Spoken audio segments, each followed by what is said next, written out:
সুন্দর কালো যুবরাজ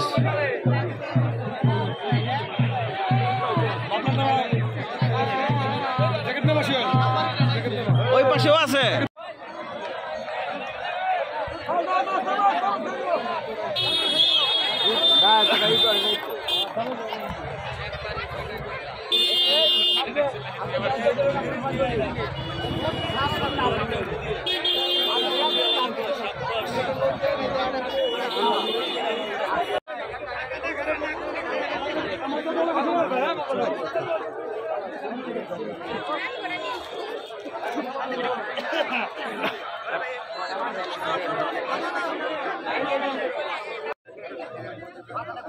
কেমনে বুঝলেন?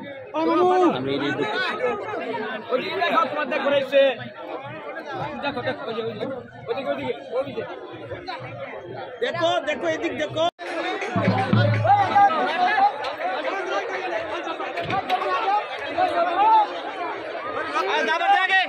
ঠান্ডা কর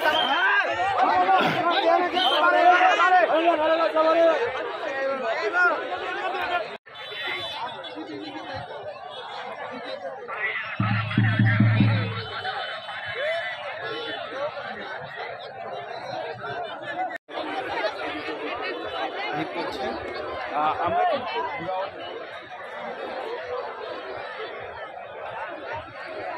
তার ওষুধ বাপদাদার আত্মার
একটা আকর্ষণীয় হচ্ছে গরু ও ঘোড়া।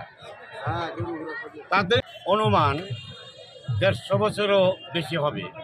এটা দক্ষিণ মানিকগঞ্জের এবং মানিকগঞ্জ জেলার মানিকগঞ্জ সদর উপজেলার কোটেল ইউনিয়নের অন্তর্গত 1 নং ওয়ার্ড মান্তা গ্রাম। এখানে প্রায় 150 বছর পূর্বে থেকেই ঐতিহ্যবাহী গরু ও ঘোড়া দৌড় প্রতিযোগিতা চলে আসছে। তবে এখনকার গরুর দৌড় এবং পূর্বের গরুর দৌড় ভিন্ন ছিল। আমরা জানি এই মাঠটা ছিল বিশাল বড়।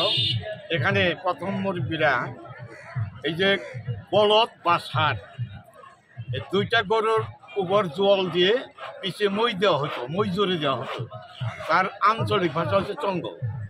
তারপর এটা লম্বা দৌড় হতো।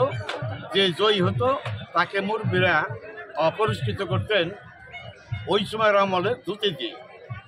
কিন্তু কালের পরিবর্তনে এখন ওই সিস্টেমটা ঘুরে এখন গরু দৌড় প্রতিযোগিতা ভিন্নতর হয়েছে।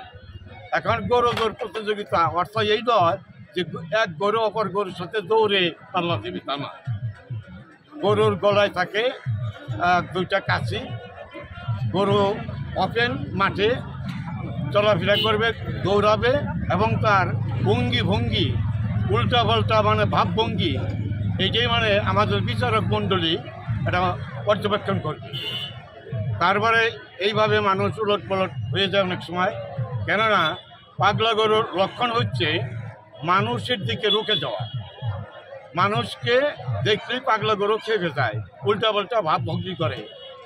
অনেক সময় গরুর পায়ের এবং শিঙের আঘাতে অনেক লোক আহত হয়। তবে সুস্থতর দর্শক যারা, তারা কিন্তু চালায় অভিজ্ঞ, তারা নিজেকে আত্মরক্ষা করার কৌশল তাদের জানা আছে।